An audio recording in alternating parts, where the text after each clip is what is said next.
Déjà, en premier lieu, je suis avant tout praticien. Je suis ostéopathe animalier installé en Seine-Maritime sur les chevaux et les chiens. Donc ça, c'est vraiment important pour moi, car je considère qu'effectivement, la véritable légitimité de tout ce que vous avez cité préalablement, que ce soit président de l'Union, ou etc., c'est d'abord ça. Alors, la vision de l'ostéopathie animale, pour moi, c'est ce que j'ai dit lors de la table ronde, c'est d'abord une vision d'un métier, de l'ostéopathie animale exclusive. Si je suis ravi de rencontrer des vétérinaires ostéopathes, si je suis ravi de rencontrer les ostéopathes DO qui font de l'animalier, je reste persuadé que le champ de compétences de l'ostéopathie animale exclusive est une particularité. On peut échanger des techniques, on peut échanger des tas de choses, on peut faire des stages ensemble, mais dans l'exercice de notre profession, la spécificité juridique aujourd'hui et la spécificité professionnelle nous met dans une situation bien particulière. C'est pour ça que je milite depuis des années pour la reconnaissance d'une profession, ce qui aujourd'hui n'est pas le cas par la réglementation. C'est pour ça que je me suis mobilisé pour rédiger le premier titre RNCP, qui est paru en 2015. C'est une méthode, donc ça veut dire une méthode, étymologiquement ça veut dire un chemin, c'est quelque chose qui nous permet d'emprunter un chemin dans l'ostéopathie. Il ne s'agit pas de dire que ce n'est pas une ostéopathie animale particulière, nous sommes ostéopathes animaliers, mais nous empruntons ce chemin de la méthode biomécaniste, qui est tout à fait originale, qui est à part, puisque nous sommes les seuls aujourd'hui à nous revendiquer d'une méthode spécifique. Ça n'a rien à voir avec les techniques. On peut utiliser des techniques tissulaires, des techniques viscérales, peu importe. Ce qui est important, c'est que ça pose un protocole de pensée, quelque part, un protocole qui vise à faire que le thérapeute va suivre un cheminement qui lui permettra de mettre en place une analyse qui sera la plus pertinente possible, tout en envisageant avec l'animal ce que j'ai appelé le dialogue conjonctif, c'est-à-dire cette notion de ressenti, mais un ressenti qui est codifié, qui n'est pas simplement un ressenti, donc quelque chose qui m'envahit et que j'utilise d'une façon ou d'une autre. Ce ressenti, il doit correspondre à quelque chose que je connais. Est-ce que ce ressenti, je peux le rapprocher, par exemple, d'une problématique anatomo-physiologique? Alors j'en pense que pendant des années, je considère un peu à l'image de ce qui s'est produit aux États-Unis avec l'ostéopathie humaine, où ce sont les formations qui se sont organisées et qui ont emmené avec elles les professionnels. Là, je constate qu'en France, c'est les étudiants qui se mobilisent. En tout cas, c'est ce que vous avez démontré avec ce congrès.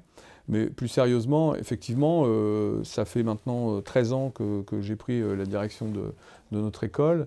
Et je constate effectivement que la pédagogie est très importante, et que la pédagogie au sens de l'art pédagogique, c'est-à-dire que les formateurs doivent être formés à la pédagogie, et que ces formateurs doivent tous et toutes être confrontés aux réalités du métier. Là encore, on retrouve cette vision du métier qu'on veut développer, sachant que le propre de notre école est de former des gens qui ont pour objectif de rejoindre notre institut professionnel. C'est-à-dire que ça ne s'arrête pas une fois que vous avez le diplôme. Derrière, il y a les formations continues, il y a les congrès, il y a le département recherche, etc. Et ça, je pense que c'est un cadre qui permet à un étudiant de pouvoir se projeter sur un parcours complet et pas simplement d'envisager 5 années d'études, mais de pouvoir se projeter après pour la réalisation justement d'un univers professionnel. On retrouve cette même cohérence. En tout cas, j'essaye. Alors, je pense que depuis quelques années où effectivement, je m'occupe, comme vous l'avez dit, de relations, on va dire, politiques, entre guillemets, hein, mais qui sont des relations véritablement politiques, je pense qu'il y a une nette amélioration depuis 2 ans. C'est-à-dire qu'on a pu se rencontrer, on a pu dialoguer avec les vétérinaires, on a pu, en tant que membre du comité de pilotage, on peut approcher des gens qui ne nous connaissaient pas, les représentants de tous les syndicats vétérinaires. On a pu aussi discuter entre nous, entre représentants d'associations différentes, et de voir qu'après tout, on n'était pas si méchant ou si mauvais ou si stupide que ça. Et donc ça, je crois que ça crée un lien qui ne peut être que bénéfique. Maintenant, je pense qu'il ne faut pas se leurrer, même si la loi est la loi et qu'il y a une réglementation qui fait une réglementation sur les actes d'ostéopathie animale, la profession n'est pas reconnue. La profession d'ostéopathe animalier n'a pas de reconnaissance légale. Ce n'est pas une profession réglementée, c'est une profession qui reste encore dans un cadre à construire, à définir.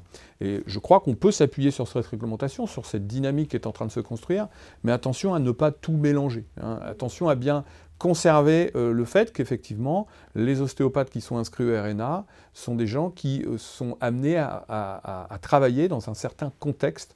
Et c'est à mon avis ce contexte qu'on doit aujourd'hui essayer de mieux définir et mieux circonscrire.